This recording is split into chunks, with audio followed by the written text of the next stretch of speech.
अब हम लोग देख रहे हैं कि रेगुलेटरी एंजाइम्स का कैसे एलोस्टेटिक एंजाइम्स में मॉडिफिकेशंस जो है वो काउंट किया जाता है, कैसे मॉडिफिकेशंस को स्टडी किया जाता है। ठीक है, एक छोटा सा टॉपिक है जिसको मैंने थोड़ा सा एलैबोरेट किया ताकि आपका स्किल डेवलप हो सके। ठीक है, देखिए जो एलोस्टेरिक इनहिबिशन की बात करें, inhibition is non covalent and irreversible, sorry reversible ना, non covalent and reversible.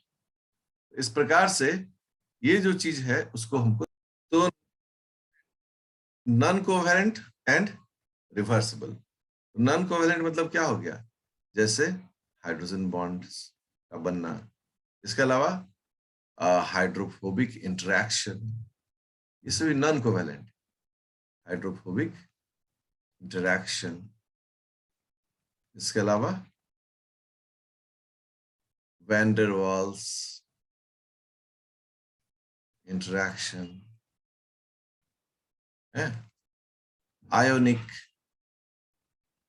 Interaction, ये सभी नॉन कोवैलेंट कहलाते हैं। और इनको खोलना, ना इनको बनाने में बहुत एंजाइम की जरूरत पड़ती है, ना इसको हटाने में एंजाइम की जरूरत पड़ती है। लेकिन वहीं पर अगर कोवैलेंट बॉन्ड ले लें, disulphide bond, peptide bond, glycosidic bond, ester bond, phosphodiester bond, ये तमाम बॉन्ड्स जो होते हैं उनमें एंजाइम्स की जरूरत पड़ती है। एलोस्टेटिक इनहिबिशन के बारे में क्या कहते हैं कि नहीं साहब, ये सिर्फ इंटरेक्शन है और इसीलिए आसानी से खुल सकते हैं और इसीलिए ये रिवर्सिबल होते हैं। अब हम लोग आ रहे हैं तीसरे पॉइंट की ओर, that is allosteric enzymes do not follow KM behavior। ये बड़ा आराम से इशू है कि ये मैंने पहले बताया भी था कि जो इनहिबिटरी एंजाइम्स होते हैं वो केएम के नॉर्मल पैटर्न को फॉलो नहीं करते। केएम के लिए हम लोग क्या कहते हैं, KM value is equal to v max by initial velocity, maximum velocity by initial velocity -1 into concentration of substrate. यही फॉर्मूला है। बट एलोस्टेटिक एंजाइम्स इसको नहीं फॉलो करता है, they do not follow. Second point क्या है, जो नॉर्मल एंजाइम का जो रिएक्शन होता है, ठीक है, वो टाइम वर्सेस एक्टिवेशन एनर्जी।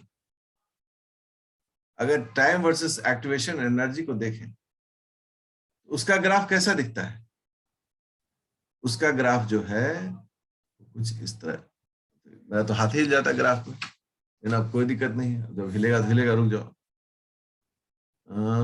ऐसे ऐसे ऐसे ऐसे ऐसे, ठीक है। मैं क्या इसको उल्टा करके देखूं, अभी ठीक, हाँ, इस प्रकार से होता है। ठीक है,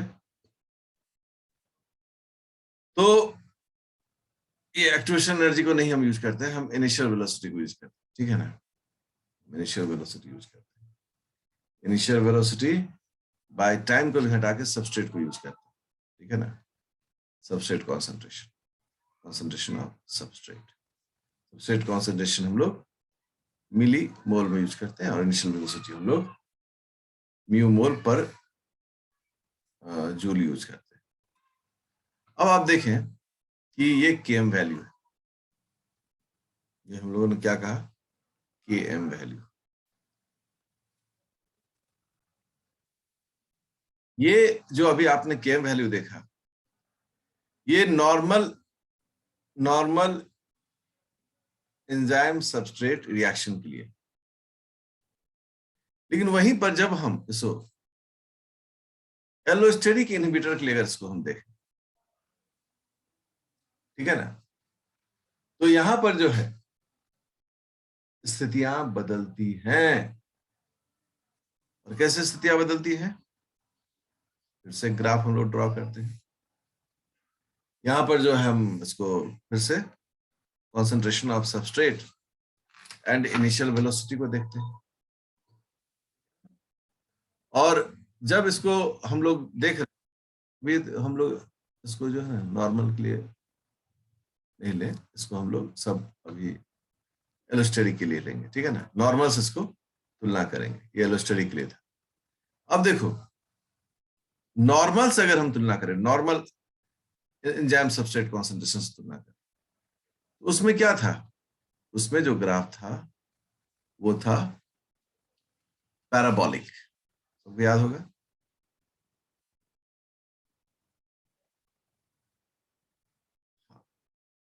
ये पैराबोलिक था और हम लोग इसके लिए इसको Km वैल्यू कहते थे, ठीक है ना। मेरा हाथ थोड़ा सा लहर जा रहा है, ठीक है। अब यदि इन दोनों के बीच में देखें कि एलोस्टेरिक का ग्राफ कैसे बना और नॉर्मल का ग्राफ कैसे बना है, इसको हम लोग क्या कह रहे हैं? एलोस्टेरिक का ग्राफ जो है वो है सिग्मोइड, सिग्मोइड कर्व। और जो नॉर्मल एंजाइम सबस्ट्रेट का रिएक्शन होता है उसमें है हाइपरबोलिक, सॉरी पैराबोलिक। ये पैराबोलिक पाथवे ना, रे बाबा हाइपरबोलिक तो है, भुला जाते हैं कभी कभी, मेरे दिमाग से निकल जाता है स्ट्रक्चर। हाइपरबोलिक, ये हाइपरबोलिक पाथवे की तरह दिखता है। तो अगर आपसे कभी भी कोई सवाल पूछता है कि एलोस्टेरिक में जो ग्राफ हम बनाते हैं वह ग्राफ कैसा होता है, आपको हमेशा बोलना है इसका ग्राफ जो है वो सिग्मोइड है, ठीक है, एस शेप्ड होता है, ठीक है। आप देख रहे होंगे यहाँ पर धीरे से स्लोप बढ़ रहा है, फिर खूब तेजी से बढ़ा और फिर लो डाउन होता है, ठीक है, एस शेप्ड। और ये जो है यह एक स्टेडी तरीके से बढ़ रहा है और फिर स्लोप होता है। तो ये जो है दोनों के ग्राफ में डिफरेंस हम लोग काउंट करते हैं। अब देखो, जो Km वैल्यू हम लोग नॉर्मल एंजाइम सबस्ट्रेट कॉम्प्लेक्स में यहां लिखे हुए हैं, क्या यहां पर भी हम उसी तरह का कुछ लिखेंगे? लोगों ने कहा कि नहीं, हम लोग एलोस्टेरिक के लिए Km ना लिख के K0.5 लिखेंगे। तो पहला चीज, एक नया चीज क्लियर हुआ कि अच्छा, मतलब कि जब इस तरह का कोई ग्राफ बनेगा, डिजिटल पेन में स्ट्रेट लाइन खींचना अपने में बहुत मुसीबत का काम होता है, उसको तो ऐसे करके हमको लेना पड़ेगा। ओके, अभी ठीक है। इसका मतलब है कि जब हमको कोई ग्राफ बनाना होगा इसमें, लाइक ऐसे, सिग्माइड हो गया, हाँ। तो जिस पॉइंट पर, मान लो कि ये point half of the maximum velocity, ये है वी मैक्स और ये है हाफ वी मैक्स। अगर इस लाइन को हम मिला दें,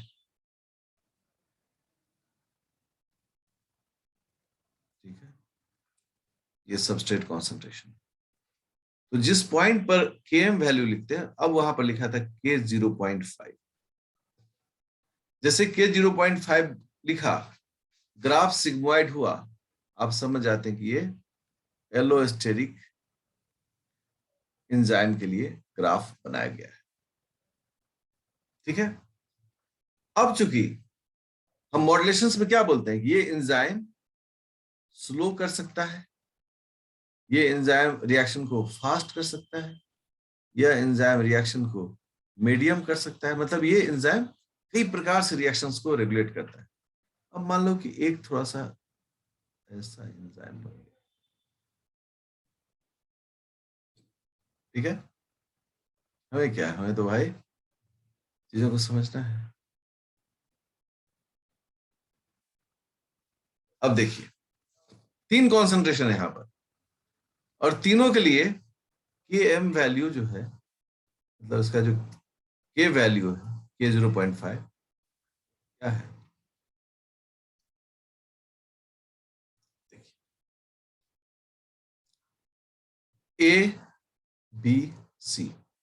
ए के लिए half velocity, half of the maximum velocity पर के 0.5 इस सबस्ट्रेट कॉन्सेंट्रेशन पर होगा। मान लो यहां पर सबस्ट्रेट जो है वो 0.1 एम मोल है, जबकि बी ग्राफ के लिए क्या है, यहां होगा बी ग्राफ के लिए हम लोग कह रहे हैं 0.2 मिली मोल है, और सी ग्राफ के लिए यहां सबस्ट्रेट है और यहां कह रहे हैं हम लोग 0.5 मिली मोल है।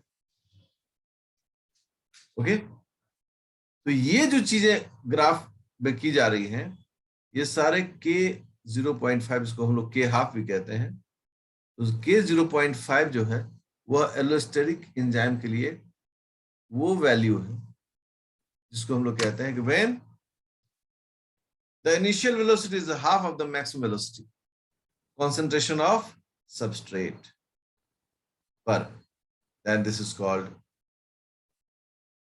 allosteric Km value, that is not Km value, that is K 0.5 value। तो यहां जो ये ग्राफ है, इस ग्राफ में क्लियर कट बता रहा है कि तीन अलग अलग बिंदु पर इन जो maximum half of the maximum velocity है उसके लिए जो K वैल्यू है वह अलग आ रहा है। ठीक है, तो V मैक्स जो है वो बदल रहा है सबके लिए सबस्ट्रेट कॉन्सेंट्रेशन का, लेकिन मैक्सिमम वेलोसिटी कभी नहीं बदलती है। इसलिए यहां पर जो स्टेटमेंट होता है वो क्या होता है कि K 0.5 इज ऑल्टर्ड। क्यों अल्टर्ड? क्योंकि स्लो, फास्ट, मीडियम रिएक्शंस हो रहा है, but V max remains unchanged। V max में कोई चेंज नहीं होता है, वो एक फिक्स डेटा है जो कि हम लोग देखते हैं। इस प्रकार से हम लोग यहां पर इसको डिस्कस कर रहे हैं। सवाल अगर मन में है तो आपको श्रेया जो है,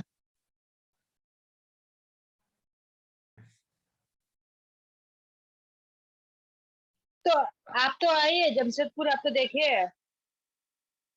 अच्छा, अगर एक ग्राफ और देखने का मौका हमें मिल रहा है, और इस ग्राफ को देखिए, ये सभी हेट्रोटाइपिक मॉड्यूलेटर्स के लिए, ठीक है, इनिशियल वेलोसिटी और सबस्ट्रेट कॉन्सेंट्रेशन, ये भी एलोस्टेरिक इनहिबिटर के लिए। Just see it.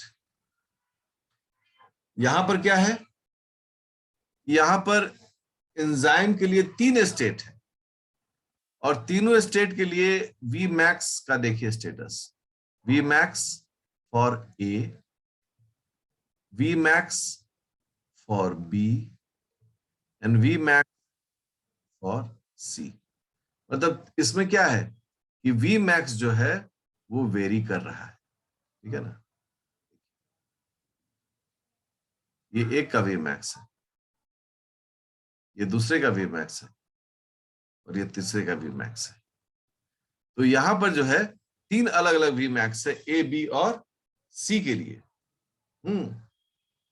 लेकिन तीनों के लिए अगर आप ग्राफ को जब ड्रॉ करेंगे, देखिए कैसे ग्राफ बनता है। Sigmoid curve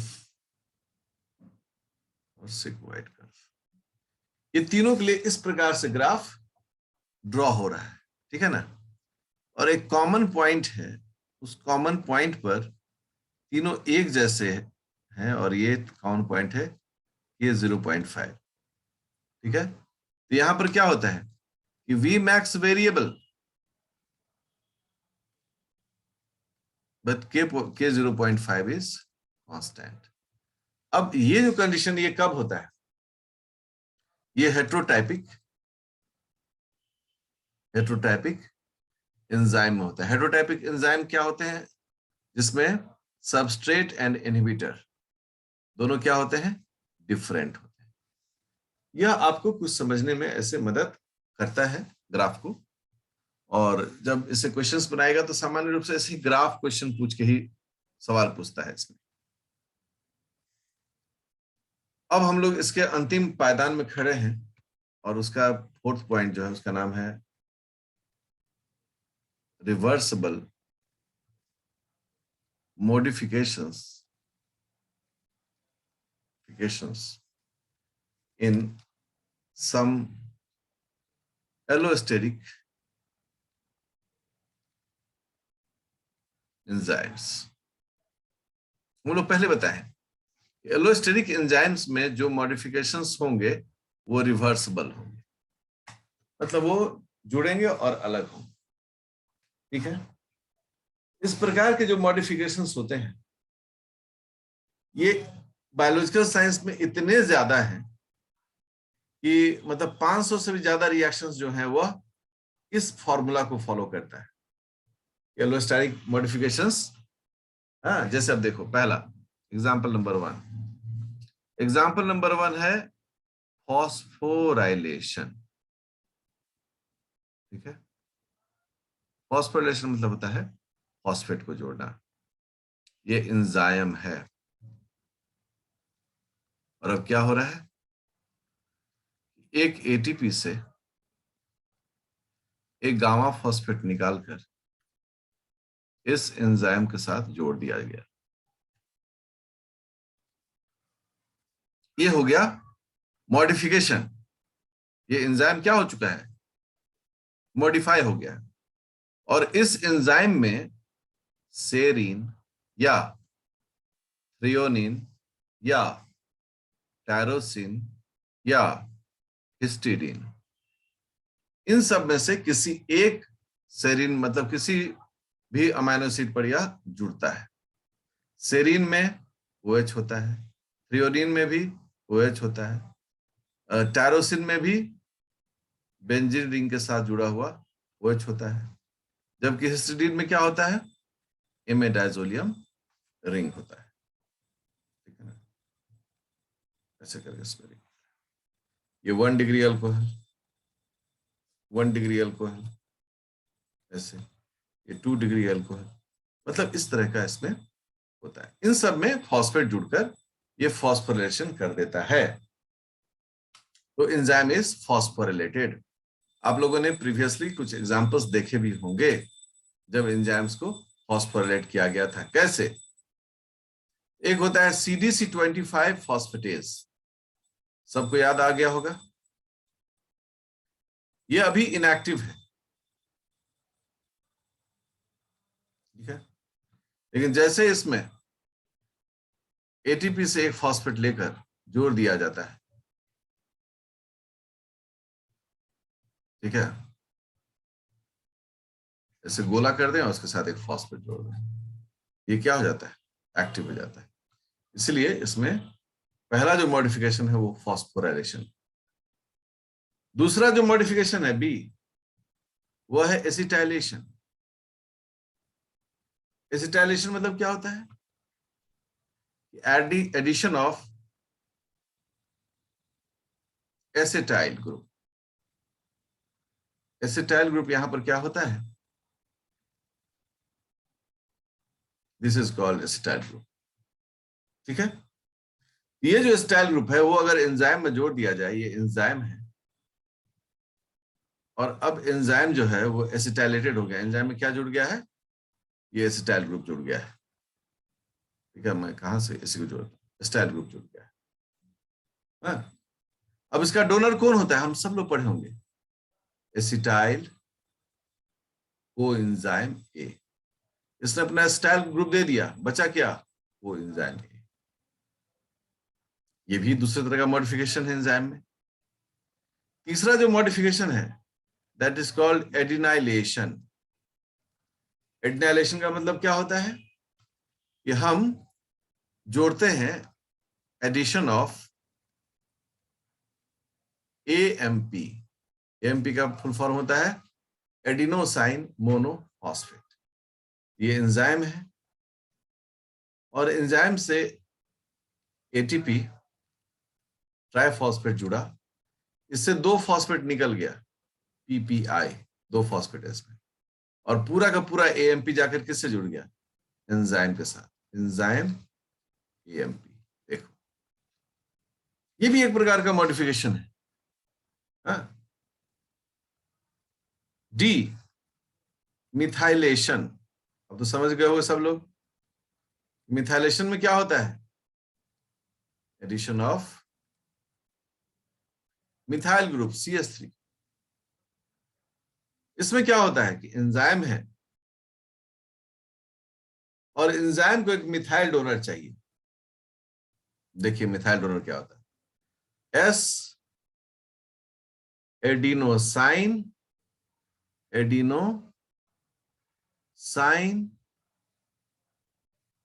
methionine. जरा सब लोग एक बार उच्चारण करिए तो, एस एडिनोसाइन मिथाइल मेथिओनिन। और इससे मिथाइल ग्रुप डोनेट हो जाता है, तो बचता है एस एडिनोसाइन होमोसिस्टाइन। ठीक है, और एंजाइम में क्या जुड़ गया? मिथाइल ग्रुप जुड़ गया, CH3 ग्रुप जुड़ गया। क्योंकि सभी साइंस है, इतने बार ये सब यूज होगा, इतने बार ये सब यूज होता है कि हम लोग के दिमाग में ही बैठ जाता है। ठीक है ना? अगर आप मेथिओनिन को देखते हैं तो मेथिओनिन का स्ट्रक्चर कैसे दिखता है?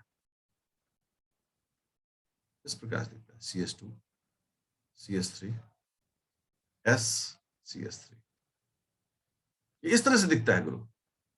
ओके, और जब यह अपना मिथाइल ग्रुप एंजाइम को दे देता है, ये CH3, इसके पास सिर्फ क्या बचता है? H। और जैसे ही SH होता है, ये होमोसिस्टाइन, सिस्टाइन एग्जैक्टली नहीं है क्योंकि सिस्टाइन में CH3 के बाद ही SH होता है, लेकिन यहाँ पर एक मिथाइल ग्रुप, एक मिथीन ग्रुप बीच में है, इससे इसका नाम पड़ता है होमोसिस्टीन। यही रिएक्शंस होते हैं। एक और है यूबिक्विटाइलेशन, इसमें तो समझाना नहीं है।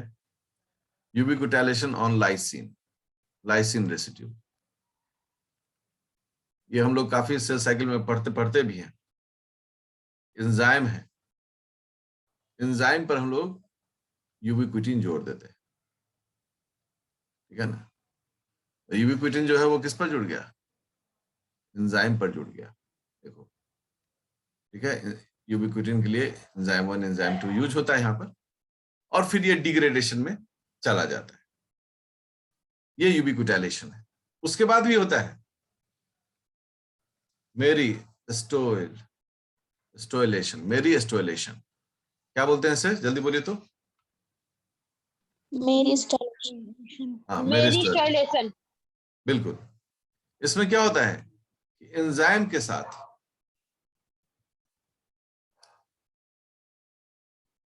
मेरिस्टोयल को एंजाइम ए जुड़ता है और सिर्फ को एंजाइम में बचता है, और एंजाइम में कौन ग्रुप जुड़ जाता है? मेरिस्टोयल। अगर मेरिस्टोयल का देखोगे, इसका केमिकल फॉर्मूला क्या होता है? इसका केमिकल फॉर्मूला है CH2 का होल 12 CH3। ठीक है, ये इसका फॉर्मूला होता है, और ये जुड़ जाता है किससे? ये जुड़ जाता है एंजाइम के साथ। भांति भांति का हम लोग मॉडिफिकेशन देखते हैं। ADP राइबोसाइलेशन, ठीक है ना? ADP तो एडेनोसाइन डाइफॉस्फेट, राइबोसाइल का मतलब क्या हो गया? इसमें कुछ राइबोसोम का भी टर्म एक हल्का सा इसमें टच कर रहा है। ठीक है, और इस प्रकार से कई मॉडिफिकेशंस जो देखे जाते हैं। कुछ मॉडिफिकेशंस आपके पास स्टडी मटेरियल में भी है, आप वहां पर भी थोड़ा सा इसको रीडिंग दे ही दीजिएगा इसको।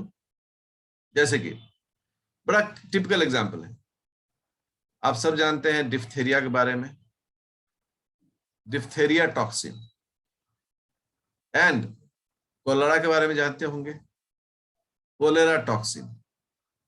ये टॉक्सिन सब जो है इसी ADP राइबोसाइलेशन के मदद से हमारे सेल के एंजाइम को इनएक्टिवेट करता है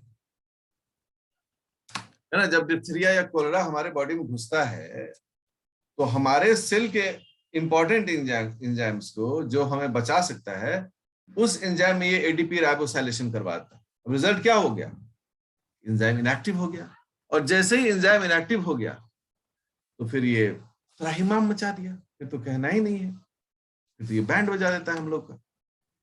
इतना इंपॉर्टेंट ये रिएक्शंस का, ठीक है। लास्ट जो पॉइंट होता है इसका होता है that is called proteolytic cleavage. इस पर हम काफी चर्चा करेंगे आगे भी, ठीक है ना। प्रोटियोलाइटिक क्लीवेज जो है इस पर हम लोग काफी चर्चा करेंगे। इसमें क्या है कि जैसे कि कीमोट्रिप्सिन है, एकदम एग्जांपल एक बार समझो, कीमोट्रिप्सिन, तो ये इनएक्टिव होता है, इसका नाम होता है कीमोट्रिप्सिनोजेन। और जब कीमोट्रिप्सिनोजेन एक्टिव होता है तो ये काइमो होता है CH, तो ये बनता है काइमोट्रिप्सिन, काइमोट्रिप्सिन। और काइमोट्रिप्सिन जो है वो एक्टिव एंजाइम, एक्टिव एंजाइम, ये इनएक्टिव एंजाइम है और वो एक्टिव एंजाइम है। अब जो है हम लोग देखते हैं क्या, इसमें 245 अमाइनो एसिड रेसिड्यूज होते हैं, अमाइनो एसिड्स होते हैं। और एक फंक्शनल कीमोट्रिप्सिन में जैसे यहां पर 245 अमाइनो एसिड का एक पूरा का पूरा ऐसे पॉलीपेप्टाइड होता है, और जब कीमोट्रिप्सिन बनता है एक्टिव तो इसमें 3 टुकड़े हो चुके होते हैं, और सभी टुकड़ों का अपना अपना लेंथ होता है 1 से 3, 16 अमाइनो एसिड से लेकर 146 अमाइनो एसिड, और 147 अमाइनो एसिड से लेकर 245 अमाइनो एसिड, 3 टुकड़ों में बांट दिया जाता है। इसका मतलब 3 जगह काटा जाएगा, एक यहां काटा जाएगा, एक यहां काटा जाएगा। और ये किसके मदद से होता है, प्रोटीएज एंजाइम की मदद से, ठीक है, दैट इज कॉल्ड ट्रिप्सिन। ये भी जो मॉडिफिकेशन है वो एंजाइम का मॉडिफिकेशन, इस पर हम लोग आगे भी चर्चा करेंगे, ठीक है। दिस